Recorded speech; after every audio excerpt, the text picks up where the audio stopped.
Hello students, मैं doctor निशा बंसल, सहायक आचार्य EAFM राजकीय महाविद्यालय सुमेरपुर से। आज के वीडियो में हम बात करेंगे बीकॉम द्वितीय वर्ष के लिए प्रश्न पत्र प्रथम मौद्रिक एवं बैंकिंग प्रणाली।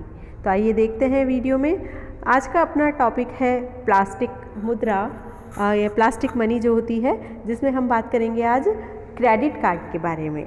क्रेडिट कार्ड क्या है, इसके फ़ायदे और नुकसान यानी कि लाभ और हानि क्या है, तो इस बारे में हम बात करते हैं। देखिए, सबसे पहले हम देखते हैं क्रेडिट कार्ड के बारे में क्या होता है क्रेडिट कार्ड। तो सबसे पहले देखिए, वर्तमान में हम सभी देख रहे हैं कि सबसे ज़्यादा जो हमारी इकोनॉमिक की कंडीशन चल रही है वो है कैशलेस। हमारे माननीय प्रधानमंत्री महोदय भी चाहते हैं कि कैशलेस इकोनॉमिक यदि डेवलप हो जाए तो बैंकों की साख निर्माण क्षमता में वृद्धि होगी।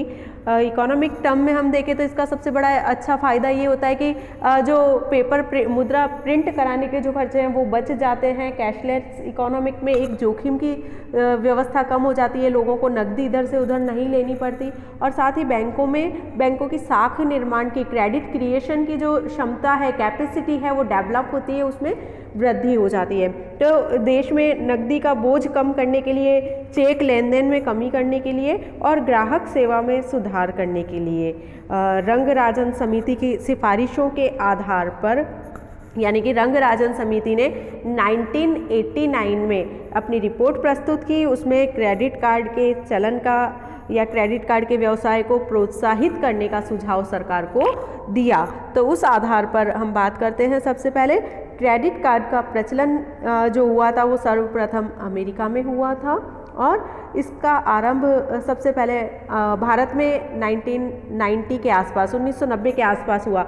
मैंने अभी अभी आपको भूमिका में बताया था कि रंगराजन समिति ने 1989 में 1989 में सरकार को अपनी एक रिपोर्ट प्रस्तुत की, जिसमें उन्होंने क्रेडिट कार्ड के व्यवसाय को प्रोत्साहित करने की बात कही थी। तो इसी के आधार पर सरकार ने 1990 में इसके चलन को अनुमति प्रदान की, ताकि देश में नकदी का बोझ कम हो जाए, चेक के लेन देन में कमी हो और ग्राहक सेवा में सुधार हो।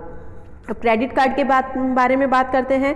तो यह एक प्लास्टिक का बना हुआ कार्ड होता है, प्लास्टिक फॉर्म में होता है। जनरली हम सभी ने देखा है, ATM को देखा होगा, वो डेबिट कार्ड है, उसी प्रकार का क्रेडिट कार्ड भी है। आगे इसका मैंने आपको दिया है किस प्रकार का होता है ये, तो इसे देखते हैं। हम आगे देखते हैं। इसे प्लास्टिक मुद्रा भी कहा जाता है। ये प्लास्टिक का बना होता है, इसलिए इसे प्लास्टिक मुद्रा भी कहा जाता है, और यह धारक को तुरंत साख सुविधा उपलब्ध कराता है। जैसे ही उसे साख की आवश्यकता है, उधार में वस्तुएं खरीदनी है, तुरंत धारक को साख की सुविधा प्रोवाइड करवाएगा, उपलब्ध करवाएगा। साथ ही यह कार्ड ऐसे व्यक्तियों को जारी किया जाता है जिनकी आय एक निर्धारित सीमा से अधिक है। व्यक्ति की आय यदि निर्धारित सीमा से अधिक है तो ही उन्हें ये कार्ड जारी किया जाएगा, सभी व्यक्तियों को ये कार्ड जारी नहीं किया जाता। तो इस प्रकार से आगे देखिए, क्रेडिट कार्ड के 3 पक्षकार होते हैं। कौन कौन से पक्षकार हैं? एक तो ऐसा वो बैंक जो क्रेडिट कार्ड जारी करेगा, तो जारी करने वाला बैंक। दूसरा, ऐसा व्यक्ति जिसके पास क्रेडिट कार्ड होगा, जो क्रेडिट कार्ड रखेगा, यानी कि क्रेडिट कार्ड का धारक।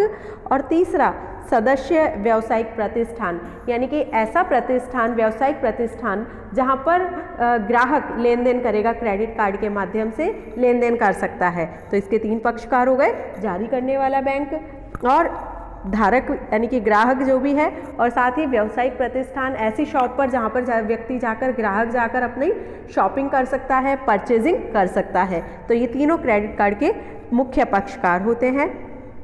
यह कार्ड बैंक द्वारा जारी किया जाता है।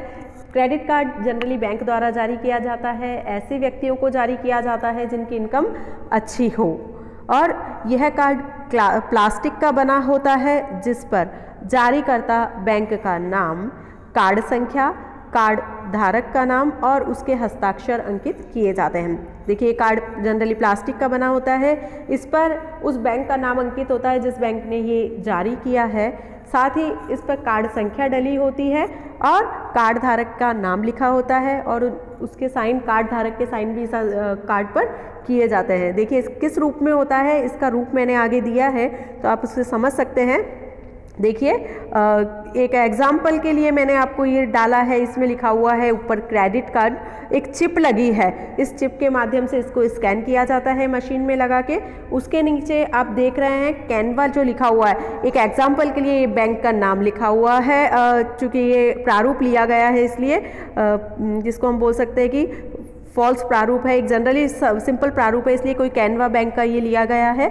इसमें आप नंबर देखिए, कार्ड के नंबर जैसे दिए होते हैं, तो 4275 3156 0372 5493, एक एग्जाम्पल के लिए नंबर जो 16 डिजिट के नंबर होते हैं, तो ये 16 डिजिट के नंबर इस कार्ड के नंबर कहलाते हैं, ये दिए गए हैं इसमें। साथ में आप देखिए नीचे वैलिडिटी दिया हुई है इसकी, कब तक वैलिड है ये कार्ड, तो इसमें वैलिडिटी डेट दी हुई है 01/19, यानी कि जनवरी 2019 तक इस कार्ड की वैलिडिटी दी गई है। और साथ ही नीचे देखिए आप फर्स्ट नेम और लास्ट नेम, यानी कि यहाँ पर इस कार्ड के धारक का नाम आता है और उसके साइन पीछे की साइड किए जाते हैं। तो ये क्रेडिट कार्ड का प्रारूप मैंने यहाँ पर दिया है समझाने के उद्देश्य से, तो आप इसको देखकर समझ सकते हैं क्रेडिट कार्ड किस प्रकार का होता है। यह कार्ड प्लास्टिक का बना हुआ होता है, प्लास्टिक फॉर्म में जारी किया जाता है, जिसमें वर्तमान में ये चिप लगी होती है, जो चिप आप सेंटर में देख रहे हैं लेफ्ट साइड के कॉर्नर पे, तो इस प्रकार की चिप इसमें लगी होती है। नेक्स्ट देखते हैं हम इस कार्ड को रखने के क्या क्या लाभ होते हैं धारक को। देखिए क्रेडिट कार्ड में चूँकि जब भी व्यक्ति कार्य करेगा क्रेडिट कार्ड के माध्यम से परचेजिंग करेगा, तो उसे अपने पास कैश रखने की आवश्यकता नहीं है। व्यक्ति किस प्रकार से, ग्राहक किस प्रकार से कार्य करेगा, सबसे पहले वो बैंक से कार्ड इशू कराएगा, और जब वो किसी भी प्रकार से शॉपिंग करने या परचेजिंग करने किसी भी प्रतिष्ठान पे जाता है, व्यावसायिक प्रतिष्ठान पर जाता है, तो वहाँ पर वो इस प्रकार से अपना क्रेडिट कार्ड देगा। इस क्रेडिट कार्ड में उसकी क्रेडिट की लिमिट होती है।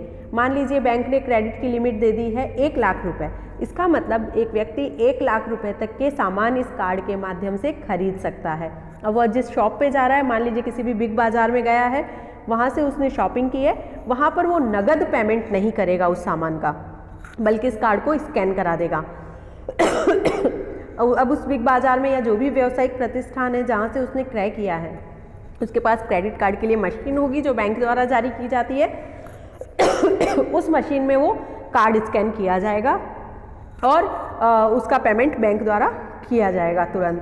तो बैंक वो सारा पेमेंट व्यावसायिक प्रतिष्ठान के खाते में जमा कर देगा। तो इस प्रकार से क्रेडिट कार्ड के धारक को नगद रखने की आवश्यकता अपने पास नहीं है, और उस क्रेडिट कार्ड की जो टाइम पीरियड है 30 डेज और इससे ज़्यादा भी हो सकती है, उसके पश्चात ग्राहक अपना पेमेंट बैंक में जमा करा देगा। तो इस प्रकार से ये क्रेडिट कार्ड कार्य करता है, जिसमें तुरंत व्यक्ति को नगद भुगतान करने की आवश्यकता नहीं होती। तो इसके क्या क्या लाभ है धारक को, देखिए नगद या चेक के बिना अधिकतम साख सीमा तक वस्तुओं एवं सेवाओं का क्रय कर सकना। ग्राहक एक नगद और साख के बिना, जैसे मैंने अभी आपको बताया, उसे नगद रखने की आवश्यकता नहीं है, उस कार्ड की लिमिट तक वो वस्तुओं का क्रय कर सकता है। जैसे मैंने आपको बताया अभी कि मान लीजिए कार्ड की लिमिट 1 लाख रुपीज़ है उसकी, तो वो 1 लाख रुपीज़ तक शॉपिंग कर सकता है या परचेजिंग कर सकता है। इतनी राशि उसे अपने पास नगद रखने की आवश्यकता नहीं है, उस कार्ड के माध्यम से ही वो परचेज कर सकता है। नेक्स्ट देखिए पॉइंट, निश्चित अवधि तक ब्याज रहित साख सुविधा का प्राप्त होना। अब ये जो 1 लाख रुपए की सीमा उसे दी गई है, एक निश्चित अवधि तक उसे मिलेगी, लेकिन उस पर किसी प्रकार का ब्याज बैंक द्वारा वसूल नहीं किया जाएगा, यानी कि ये सुविधा ब्याज रहित है, वो बिना ब्याज के भी इस सुविधा का लाभ प्राप्त कर सकता है। नेक्स्ट देखिए, बैंक शाखाओं या एटीएम से निर्धारित साख सीमा में नगद राशि भी प्राप्त की जा सकती है। देखिए बहुत से बैंक और शाखाएं इस प्रकार की व्यवस्था भी करती है कि ग्राहक जितनी उसकी लिमिट है उतनी नगद राशि वो प्राप्त कर सकता है, एटीएम से प्राप्त कर सकता है या बैंक शाखा में जाकर वो इस प्रकार की कैश प्राप्त कर सकता है, तो उसे तुरंत नगद राशि प्राप्त हो जाती है, जिसके लिए किसी भी प्रकार के ब्याज का भुगतान करने की उसे आवश्यकता नहीं होती। तो इस प्रकार से क्रेडिट कार्ड धारकों को ये लाभ प्राप्त होते हैं। लेकिन चूँकि हर सिक्के के 2 पहलू होते हैं, दोनों तरफ, यानी कि दिन है तो रात भी होगी, तो इसी तरह से इसके लाभ के साथ साथ कुछ डीमेरिट्स भी है, कुछ हानियाँ भी हैं। तो वो क्या पॉइंट्स हैं वो देखते हैं हम। यह सुविधा प्राप्त करने के लिए अधिक खर्च का होना।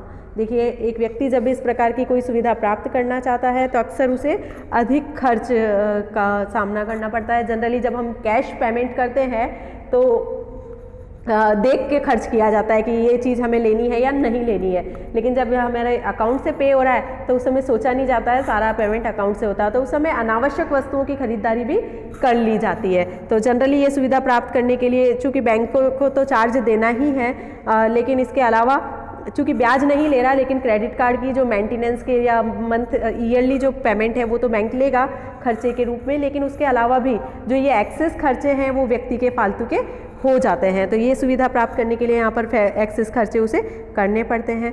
साथ ही कार्ड गुम हो जाने की स्थिति में धोखाधड़ी की संभावना बनी रहती है। यदि कार्ड किसी भी तरह से मिसप्लेस हो जाए या खो जाए तो ऐसी स्थिति में ग्राहक के साथ धोखाधड़ी की संभावना बनी रहती है। कोई भी व्यक्ति इस कार्ड से जाके शॉपिंग कर सकता है, इसका गलत फायदा वो उठा सकता है। और साथ ही कार्ड का क्लोन बना लेने की स्थिति में हानि की संभावना बनी रहती है। यदि चूँकि आपने देखा है वर्तमान में जो ऑनलाइन धोखाधड़ी बढ़ी है, साइबर जो जिसको हम बोल सकते हैं चीटिंग बढ़ी है, उसमें कार्ड का क्लोन बनाना बहुत ही आम बात हो गई है। कोई भी व्यक्ति जो एक्सपर्ट है इन चीज़ों में वो उस कार्ड का क्लोन बना सकता है और उसके आधार पर वो जो फैसिलिटी है उसका मिसयूज कर सकता है, कार्ड के रूप में उस साख का मिसयूज कर सकता है, साख को काम में ले सकता है। तो इस प्रकार से क्रेडिट कार्ड धारकों को ये हानियां होने की संभावनाएं लगातार बनी रहती है। इसी के साथ ये हमारा टॉपिक यहीं समाप्त होता है क्रेडिट कार्ड से संबंधित। इसी के साथ कोरोना काल की दूसरी लहर स्टार्ट हो चुकी है। अपना ध्यान रखें, अपने परिवार का ध्यान रखें, सरकार के द्वारा दिए गए दिशा निर्देशों का पालन करें, मास्क पहन कर रहें, अनावश्यक रूप से घर से नहीं निकलें, stay home, stay safe, take care. अपनी जो भी आपके उत्तरदायित्व हैं उनका पालन करें, सरकार के प्रति, समाज के प्रति, अपने परिवार के प्रति। इसी के साथ thank you very much, take care.